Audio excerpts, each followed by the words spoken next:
If two reflected rays actually meet, then a real image is formed. Then a real image is formed. If two reflected rays, एक line छोड़ के लिखो. If two reflected rays appears to meet,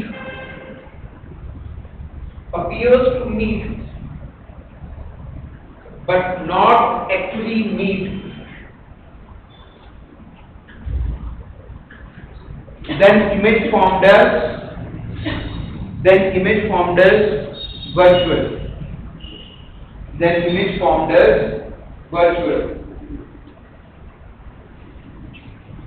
इसका क्या मतलब है? अगर हमारे पास दो reflected raise are like this is ray 1 and this is ray 2, and I know these rays are converging, and if rays are converging तो मेरे को पता है कि अगर मैं इनको प्रोड्यूस करूंगा ये कहीं ना कहीं आगे जाके मीट जरूर करेंगी, और ये जिस पॉइंट पर जाके मीट करेंगी वहां पर हमारे पास क्या बनेगी? रियल इमेज बनेगी. And if rays of light are diverging after the reflection from the mirror, either it is curved or plane mirror. For every mirror it is true. And if rays are diverging, if I will produce them further, they will never meet. Because the distance between them will keep on increasing. But if I want to meet them, I have to trace them back. और अगर इनको बेटा मैं trace back करूंगा, ये एक particular point पर जाके मीट करेंगी, और जहां पर ये मीट करेंगी तो वहां पर हमारे पास कौन सी इमेज बनेगी? We will form virtual image. Virtual image is formed. And if rays of light are parallel,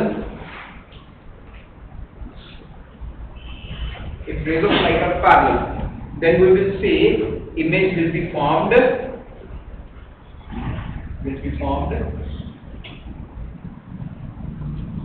at infinity.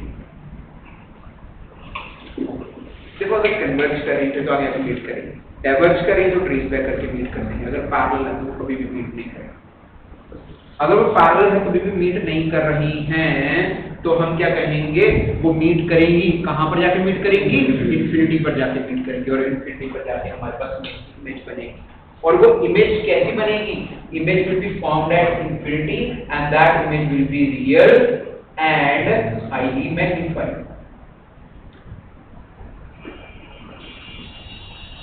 Real का मतलब कि वो एक एक्चुअल इमेज बनेगी, रियल इमेज बनेगी, और हाईली मैग्नीफाइड का मतलब उसका साइज बहुत बड़ा हो, बहुत ज्यादा बड़ा हो. यहां तक सब क्लियर है? ठीक है. Now we are forming images by a plane.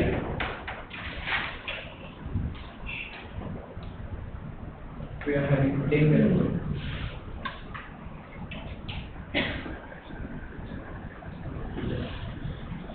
अब इमेज बनाने के लिए I have taken a point object. Let's see point यहाँ पर.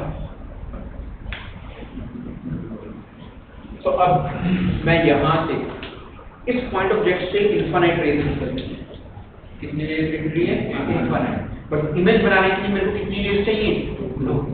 मिनिमम 2 रेज चाहिए. तो हमने क्या किया? सबसे पहली रेज एग्जैक्टली इसको नॉर्मली हिट करवाया मिरर के ऊपर. अगर नॉर्मली हिट करवाया then what is the angle of incidence? 0 डिग्री. Angle of incidence is 0 degree. And if angle of incidence is 0 degree, the ray of light will retrace its path back. This is one reflection. Then we have sent a second incident ray like this. हमने एक second incident ray. यहाँ पर हमने क्या बनाया? Normal बनाया. हमने कह दिया लेट्स से ये लाइट कौन एंगल पर आ रही है, ये थीटा एंगल पर आ रही है.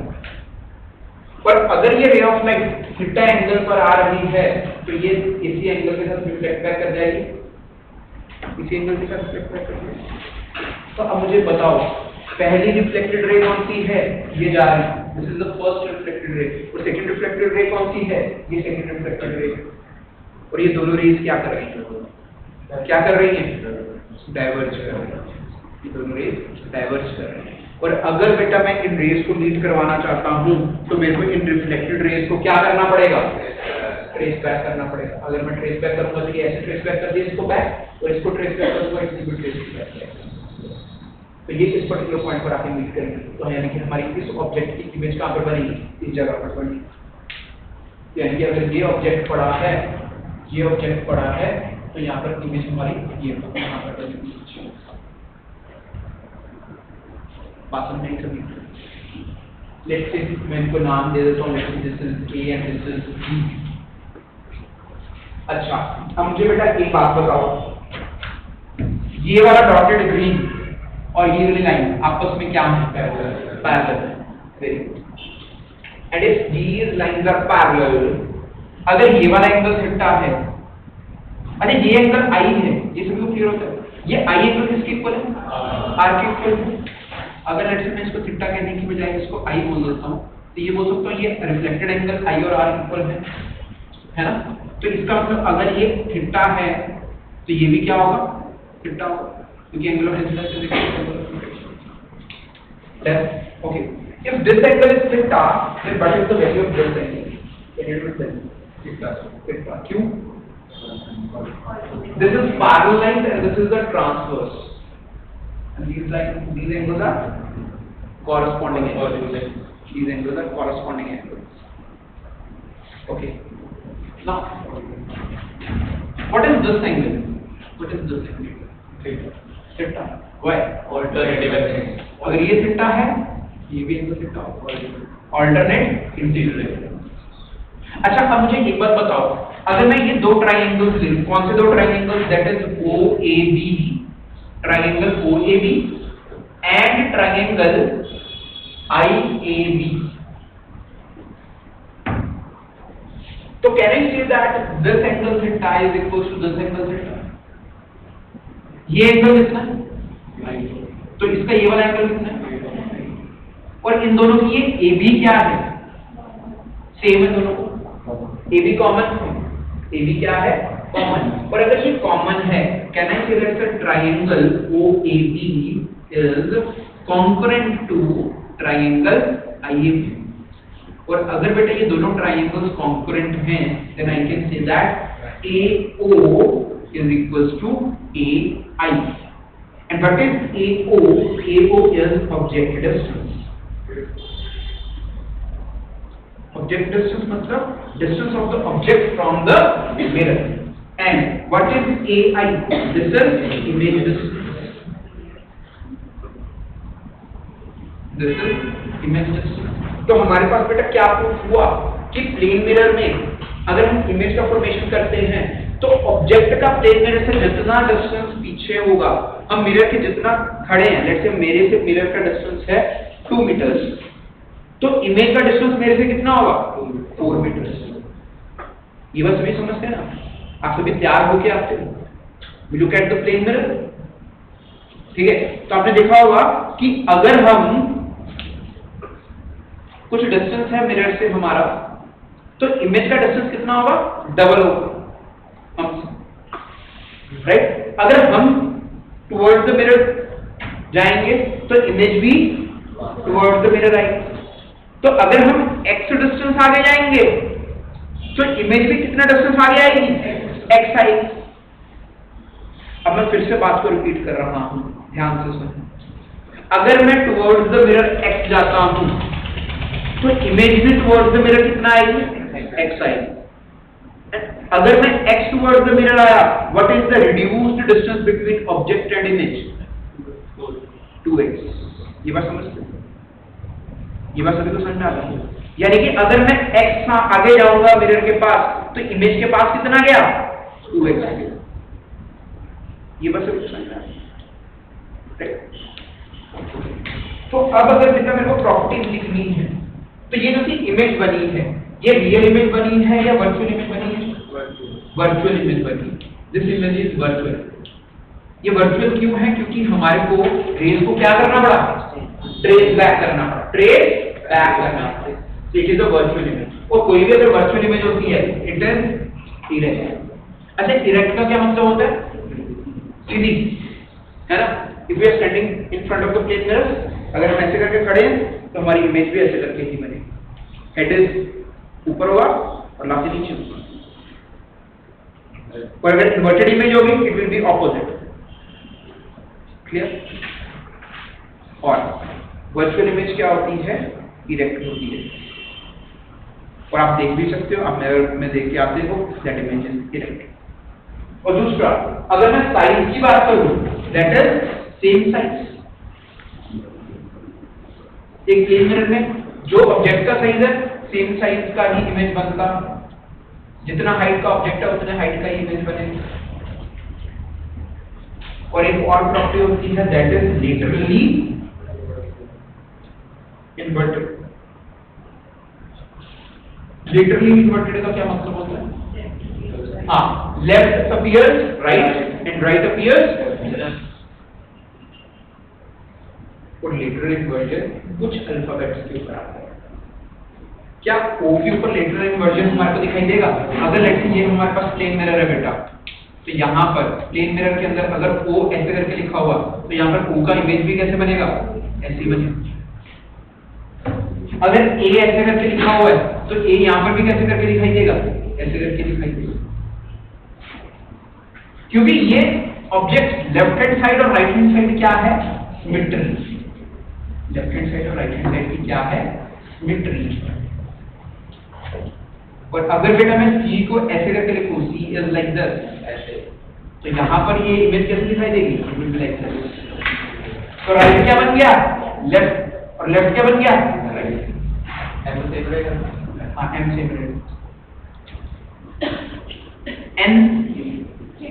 N चेंज हो जाएगा।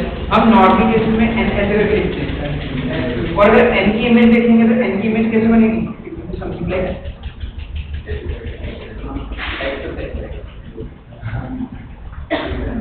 यहाँ तक क्लियर है बेटा सभी?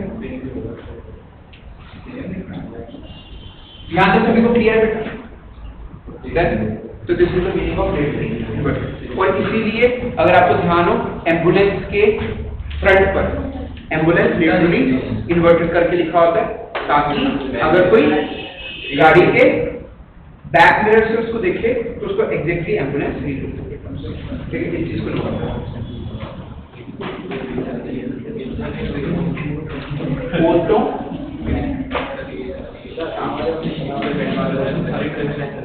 सारी डायरेक्शन जानी आपका सिर्फ दो लिखी है इमेज में आपको बेटा आपस में बात करेंगे।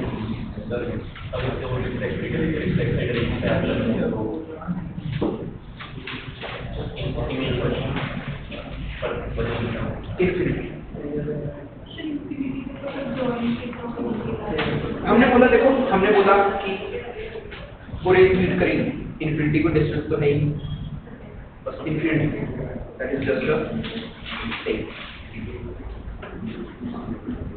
ये क्यों होता है मैं आपको बताऊं।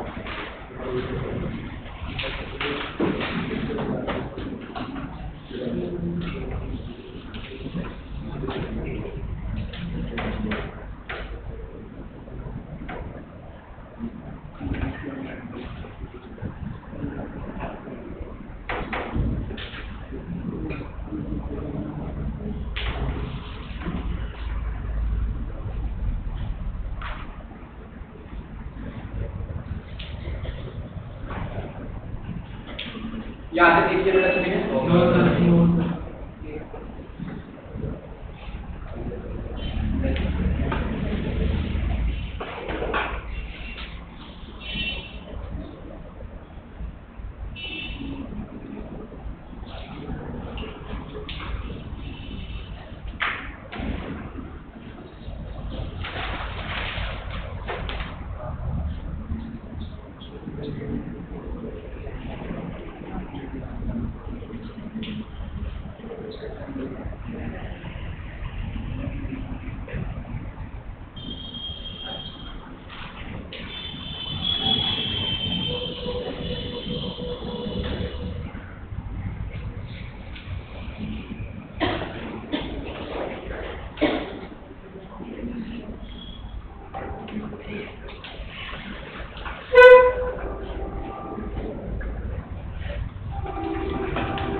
एक नोट बनाओ बेटा।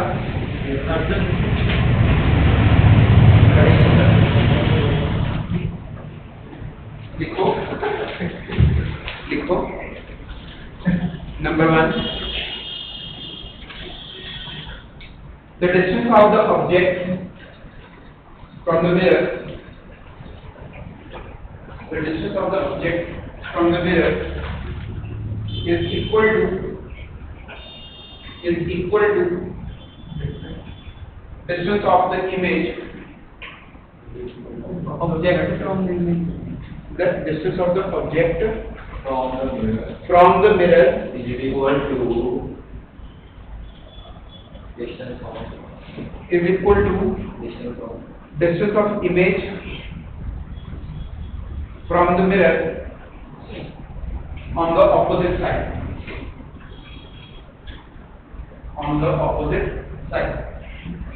Second लिखो।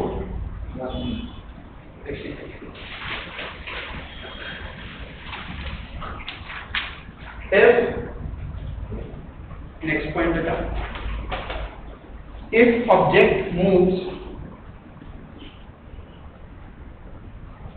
towards the mirror with speed v,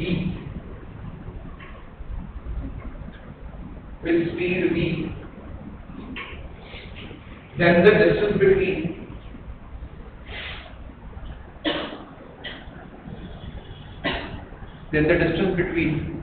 object and image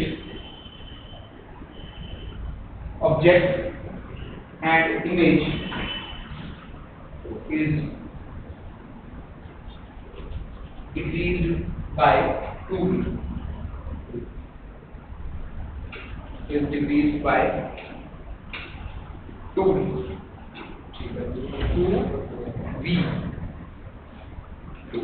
बात में नहीं करें। डिस्टेंस 2v से डिक्रीज होगा at the rate of 2v. At the rate of 2v, distance will be reduced at the rate of 2v.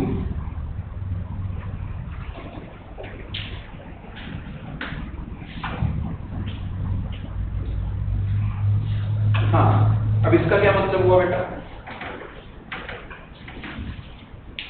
अगर ऐसे object इस तरफ जा रहा है v स्पीड से towards the mirror, perpendicular to the mirror कितनी स्पीड से जा रहा है? v की स्पीड से जा रहा है। तो इमेज भी टुवर्ड्स द मिरर आएगी विद स्पीड v।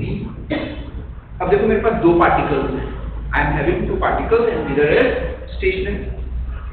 अगर मिरर स्टेशनरी है तो ऑब्जेक्ट ये पार्टिकल इस तरफ आ रहा है v की स्पीड से और ये पार्टिकल इस तरफ आ रहा है v की स्पीड से। पर अगर मेरे को निकालना that is velocity of object with respect to image, velocity of object with respect to image निकालनी है। यानी कि मेरे को इमेज कहां पर चाहिए? रेस्ट पर चाहिए। और इमेज को रेस्ट पर लाने के लिए इमेज को रिलेटिव के मेथड से सॉल्व करूंगा। कैसे? अगर मैं इमेज को रेस्ट पर लेकर आना तो इतनी मैग्नीट्यूड का वेलोसिटी को ऊपर पीछे को लगा दिया तो इसका नेट स्पीड कितना हो गया? 0। तो जो ऑपरेशन v को रेस्ट पर लाने के लिए किया सेम ऑपरेशन ऑब्जेक्ट के ऊपर करेंगे इस तरह। तो अगर इमेज रेस्ट पर आ जाती है तो ऑब्जेक्ट की वेलोसिटी कितनी बन जाती है? 2v। इस डायरेक्शन में, इस डायरेक्शन में। तो अगर ऑब्जेक्ट मूव कर रहा है v वेलोसिटी से तो ऑब्जेक्ट का speed with respect to mirror कितना होगा? v। और विद रिस्पेक्ट टू इमेज कितना होगा? 2v। With respect to image कितना होगा? 2v। यहां तक सभी को क्लियर है? राइट। नेक्स्ट देखो बेटा, curved mirror.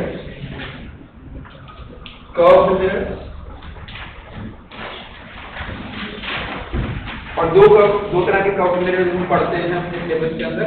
One is concave mirror and second is convex mirror. Concave mirror and convex mirror. concave mirror and convex mirror.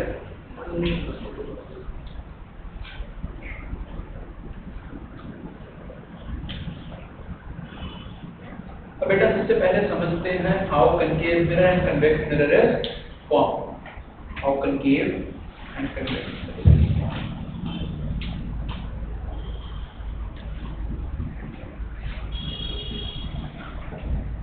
अब बेटा सबसे पहले हमारे पास रिंग और स्फीयर के बीच में हमारे को डिफरेंस क्लियर होना चाहिए। रिंग एक कैसा ऑब्जेक्ट है? 2 डिमेंशनल ऑब्जेक्ट है, और स्फीयर कौन सा ऑब्जेक्ट है? 3 dimensional. It is like a ball. पर बोर्ड के ऊपर आई विल ड्रॉ हमने क्या लिया? We have taken one hollow spherical shell, hollow spherical shell। अब ये hollow spherical shell का रेडियस कितना है? r। हमने hollow spherical shell को कट डाउन कर दिया। कैसे कट डाउन किया? जैसे हमने इसको ऐसे करके काट दिया,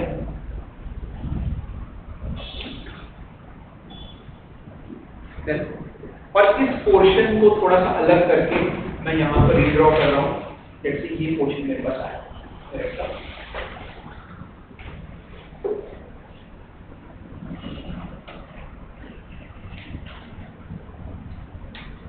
ये पोर्शन मेरे पास लास्ट का है। यहाँ तक ये 3D में आप सोच पा रहे हो? It is just like the lens. अगर आपने कभी किसी ने लेंस देखा हो, ठीक है, जो लोग आईज में डालते हैं, ठीक है, तो it is shape like this. ठीक है, अब ये एक ट्रांसपेरेंट है, ठीक है, ग्लास की तरह ये क्या है? ट्रांसपेरेंट। अब अगर बेटा मैं इस सरफेस को बाहर से पॉलिश कर देता हूँ, इसका एक बाहर वाला सरफेस है और एक अंदर वाला सरफेस है। अगर मैं इस ग्लास को पॉलिश कर देता हूँ बाहर से, फ्रॉम ओवर हियर, तो इसका रिफ्लेक्टिंग साइड कौन सा होगा? ये अंदर वाला। This type of mirror is called concave mirror. और अगर बेटा मैं इसके अंदर वाले सरफेस को पॉलिश कर देता हूं, तब इसका रिफ्लेक्टिंग साइड कौन सा हो गया? बाहर वाला। तो this type of mirror is called convex mirror.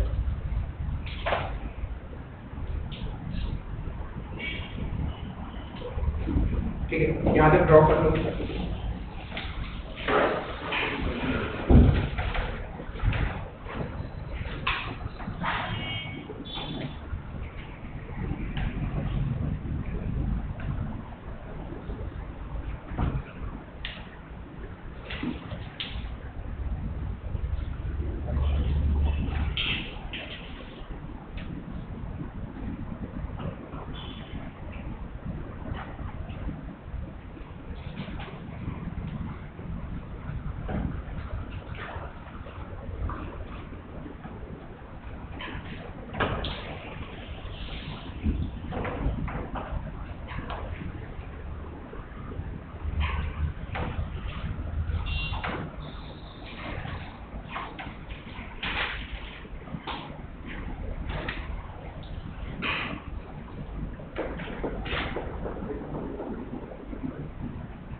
यहाँ तक लिख लो बेटा सभी। इसके बाद बेटा एक नोट बनाओ, उसमें लिखो we will place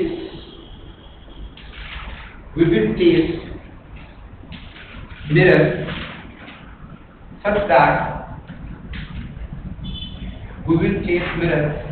such that its reflecting side is on left.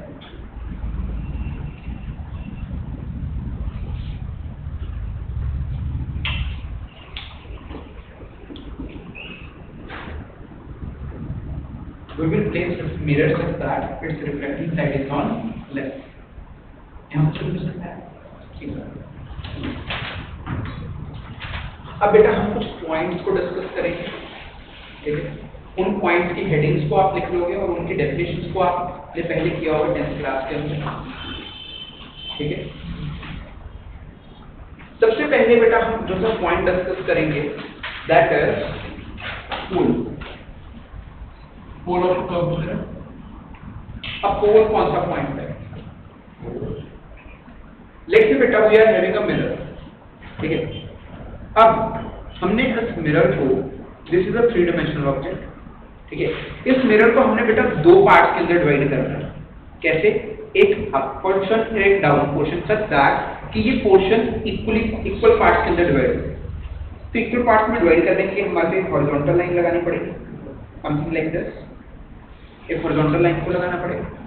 ये बात सभी को समझ में आती है बेटा? It is a line of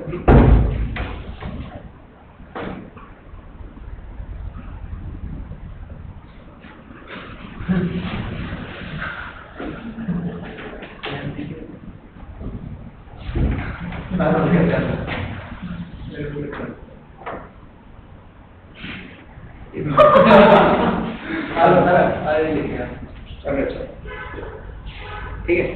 horizontally ऐसे करके कट कर दिया ताकि टॉप सरफेस और बॉटम वाला इक्वल पार्ट्स के अंदर डिवाइड हो जाए।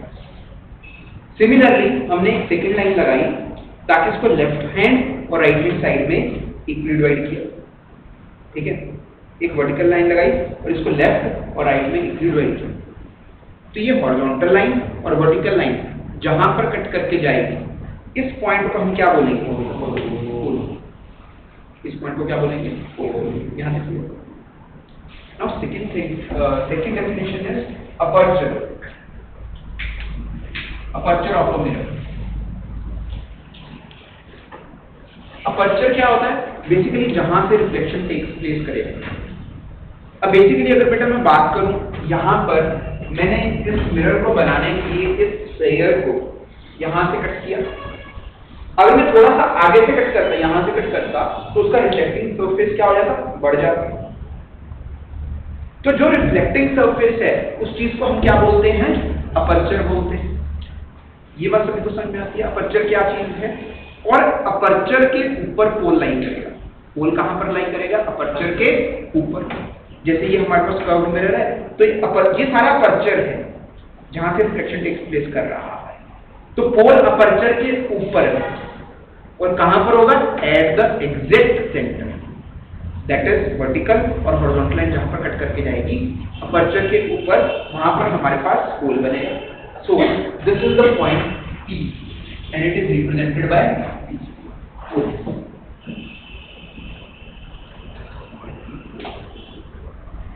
यहां तक सभी को क्लियर है? ठीक है।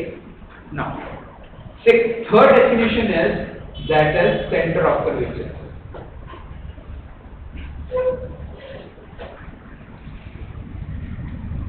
अब सेंटर ऑफ कर्वेचर बेटा कौन सा पॉइंट है? अगर मैं देखूंगा कि ये जो से मिरर्स बने हुए हैं, this mirror is a part of a sphere. तो अगर बेटा मैं यहां पर इस स्फीयर को कंप्लीट करूंगा तो ये स्फीयर कुछ ऐसे करके कंप्लीट होगा और ये स्फीयर कैसे करके कंप्लीट होगा? राइट डायरेक्शन में कंप्लीट होगा। सभी को ये चीज समझ में आती है? राइट। तो अब यहां पर इस स्फीयर का जो सेंटर है, यहां पर सेंटर है C और इसका सेंटर कहां पर है? कौन से? इसका this is C। Then so this is called center of curvature. This is called center of curvature. Then center of curvature से भी clear है? और now fourth definition is that is radius of curvature.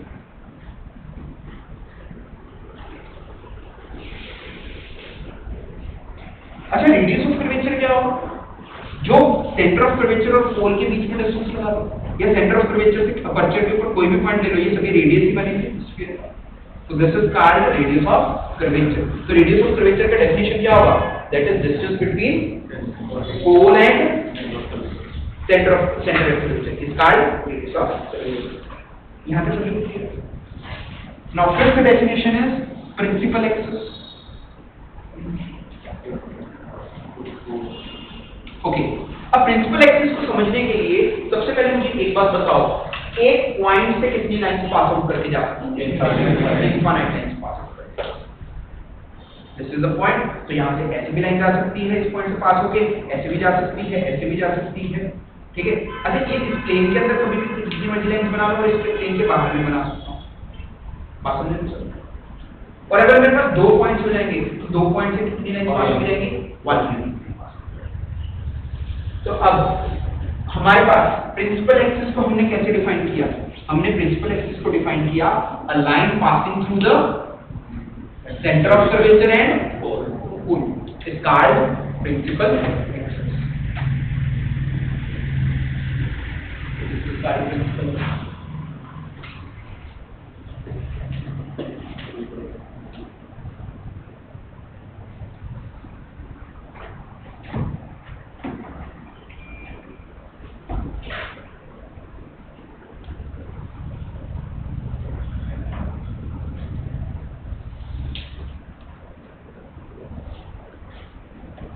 This is called principal axis. अब now, यहाँ तक हो गया? Now we have to define one more important point on this line, and that is called focus.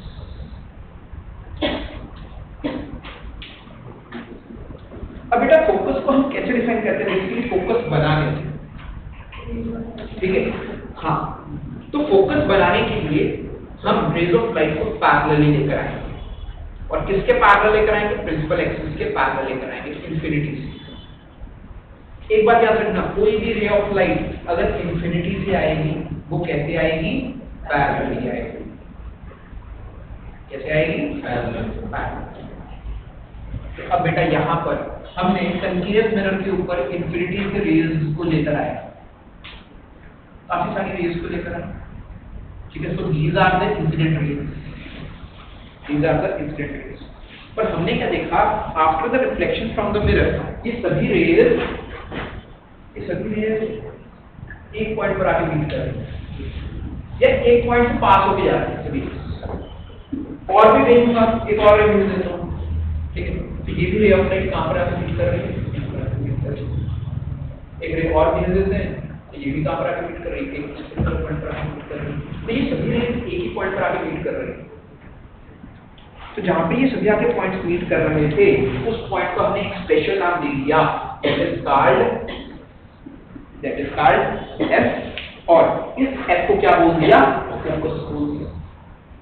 और हमारे पास बेटा यहाँ पर पोल और फोकस के बीच में जो डिस्टेंस है उसको हमने स्मॉल एफ से डिनोट किया है, और जो बेटा हाँ that is called focal.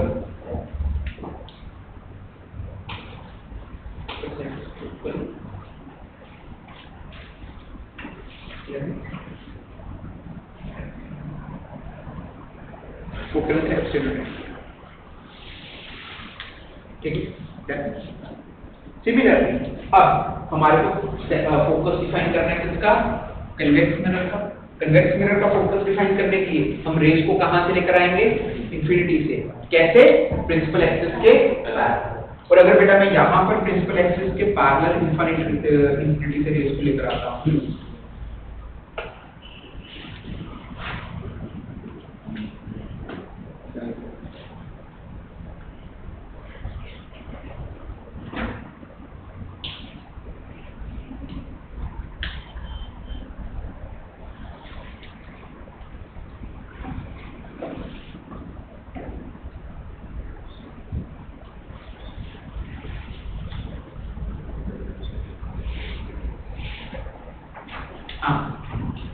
Okay बेटा देखो, अभी आपने थोड़ा सा ध्यान से देखा होगा, तो आपने देखा होगा कि मैंने इन रेज को कैसे ड्रॉ किया, ठीक है।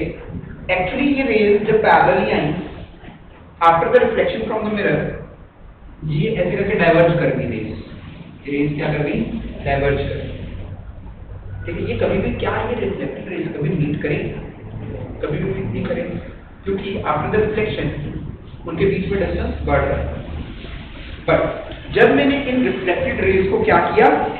ट्रेस बैक किया, और जब बेटा मैंने इन रेज को ट्रेस बैक किया, व्हाट आई हैव फाउंड कि भैया कि ये हमारे पास सभी की सभी रेज एक पर्टिकुलर पॉइंट पर आकर मीट कर रही है।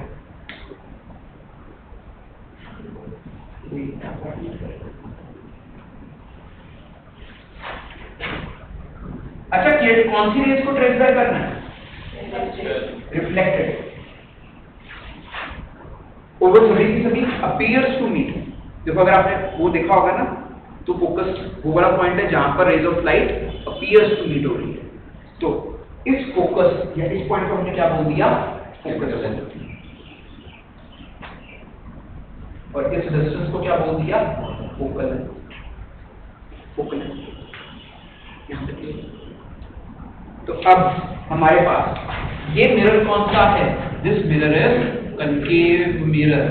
और कनकेव मिरर को हम दूसरे नाम से क्या बनाते हैं? That is converging mirror. अब बेटा क्वेश्चंस के अंदर हमारे को डायरेक्टली ये नहीं बोलेगा कि कौन सा मिरर यूज कर रहा है, वो बोल देगा कन्वर्जिंग मिरर यूज कर रहा है। तो कन्वर्जिंग मिरर दूसरा नाम हो गया किसका? Concave mirror. और सिमिलरली यहाँ पर ये मिरर कौन सा है? Convex mirror. और कन्वेक्स मिरर को हम क्या बोलते हैं? Diverging mirror.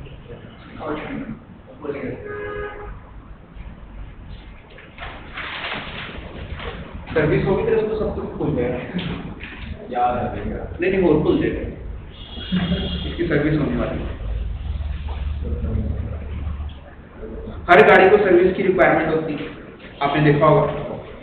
कुछ अच्छी कंपनी की गाड़ियां होती हैं, ठीक है, उनको साल चलाई जाओ, 2 साल चलाई जाओ, अच्छी होती है। जैसे हम शूज लेते हैं, है ना, पहले हम अगर देसी शूज ले तो महीना चलते हैं या ज्यादा 6 महीने नहीं चल जाएंगे, है ना, लाइफ टाइम।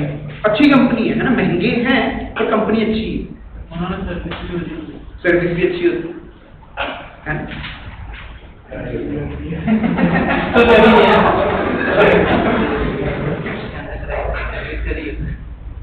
और कुछ अच्छी कंपनी की चीजें जिनको सर्विस की जरूरत नहीं पड़ती, और कुछ ऐसी गाड़ियां होती हैं लेते सारी सबसे पहले सर्विस स्टेशन ही जाती है ना।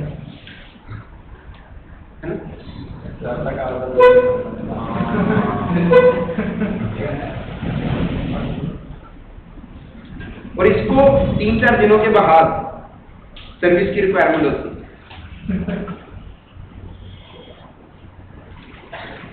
फिर घर से करवानी पड़ती है सर्विस, घर पर बोल के। फिर 4-5 दिन बिल्कुल ठीक रहता है, बिल्कुल शांत, बोल ही नहीं रहा, एक्सप्रेशन में नहीं देता, फिर चुपचाप बैठा होता गुस्से से।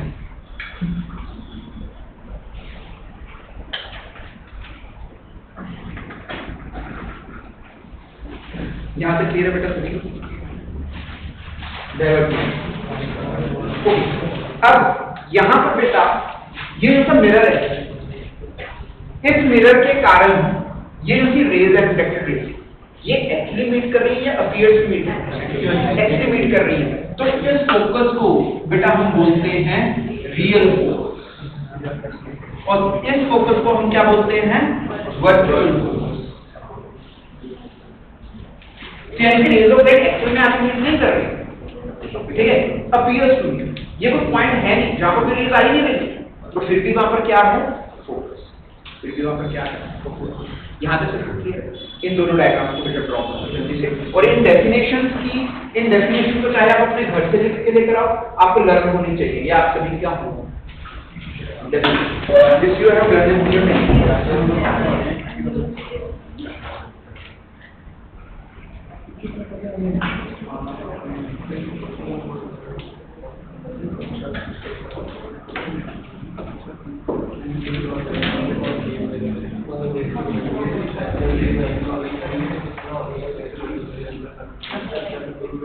हाँ